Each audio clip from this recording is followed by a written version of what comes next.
Alors, je suis chef de département du DUT informatique, un DUT qui existe depuis 1992 et nous avons 3 groupes d'étudiants en première année, 2 groupes d'étudiants en seconde année et un groupe d'apprentis. Le DUT informatique en fait offre de multiples débouchés parce qu'il existe toujours des débouchés à Bac+2, il y a une demande de la part des entreprises, des débouchés à Bac+3 avec la licence professionnelle, avec Bac+5 en école d'ingénieur, en MIAGE et même à Bac+8 pour des étudiants qui voudraient poursuivre en doctorat. Certains s'orientent dans le domaine des réseaux, en informatique générale, développement informatique, de la sécurité informatique, voire même ingénieur d'affaires, puisque le DUT informatique, c'est la base. On apporte des compétences de développeurs à nos étudiants, ils apprennent à programmer, à concevoir et développer des programmes.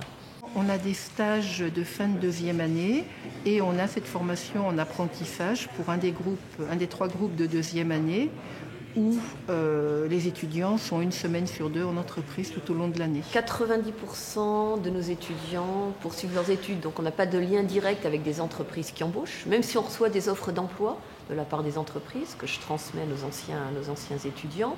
Les entreprises partenaires, en fait, ce sont des entreprises de services informatiques, ce qu'on appelle les entreprises de services numériques, des entreprises utilisatrices, des administrations, enfin tout type d'organisation qui possède un service informatique. Ce qui est intéressant quand même, c'est que les étudiants, on a donc formation initiale et formation par apprentissage, et quel que soit le type de formation suivie, eh bien, la poursuite d'études reste la même. C'est-à-dire que ce n'est pas parce qu'on a fait un DUT par apprentissage qu'on ne pourra pas poursuivre dans n'importe quelle école d'ingénieur ou n'importe quelle formation. C'est le même diplôme. Alors j'ai choisi cette formation parce que ça m'intéresse depuis assez longtemps. J'ai fait fait une terminale avec ISN, c'est une spécialité qui m'a permis de me convaincre que c'était dans quoi je voulais travailler. Donc du coup je me suis orienté vers un IUT. Le DUT informatique, ce sont essentiellement des développeurs, des gens qui programment, alors qui font de la programmation pure, qui font du support utilisateur, qui font du développement de sites web. C'est quelque chose qui s'est beaucoup développé depuis un certain nombre d'années. Globalement, ce sont des techniciens en informatique. Il faut avoir un certain niveau mathématique. Je pense que ce serait le plus important parce qu'on a pas mal de mathématiques, des mathématiques pour l'informatique. L'informatique, c'est quand même il y a un aspect théorique. Et donc, aussi bien pour les bacs S que pour les bacs technologiques, on va regarder le niveau en mathématiques. Surtout, il faut aimer programmer.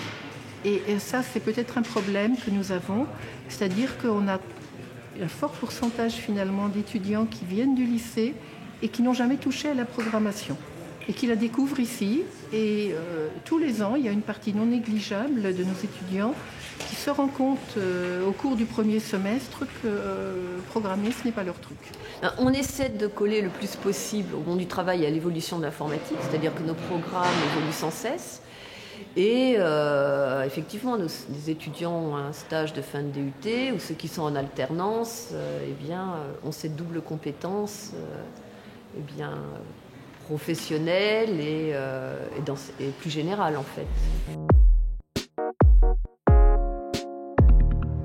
Les avantages, c'est que c'est plus encadré, on est plus suivi. On a beaucoup d'heures de travaux pratiques, d'heures de travaux dirigés aussi, en dehors des heures de cours en magistral. Les avantages, c'est qu'on est souvent sur l'ordinateur, qu'on manipule les codes et les programmes.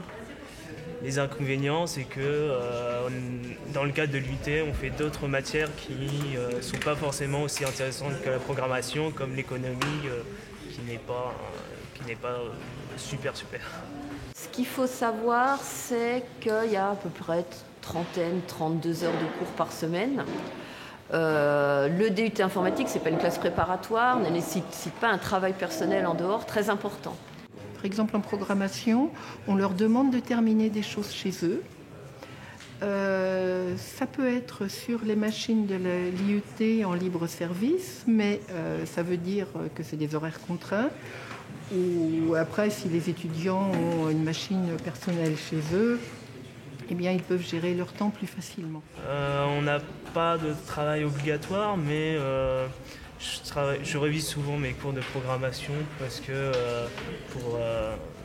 c'est des choses nouvelles qu'on apprend ici et donc il faut suivre les cours, même si on n'a rien à rendre au professeur dans le cadre du travail personnel. Donc je travaille à peu près 1 heure tous les soirs.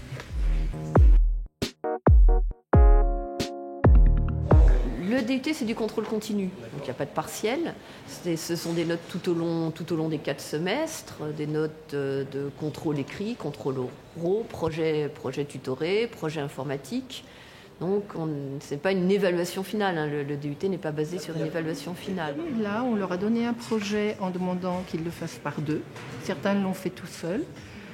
C'est important d'apprendre à collaborer.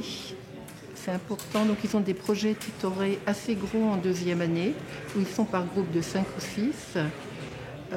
Moi en 2e année en algorithmique, je demande des implémentations d'algorithmes et je demande des choses individuelles. Mais enfin, j'ai un peu envie de voir si quelqu'un est vraiment capable de programmer, vraiment. Ce qui est quand même important de voir, c'est qu'il faut fournir un peu de travail personnel parce que c'est un DUT exigeant.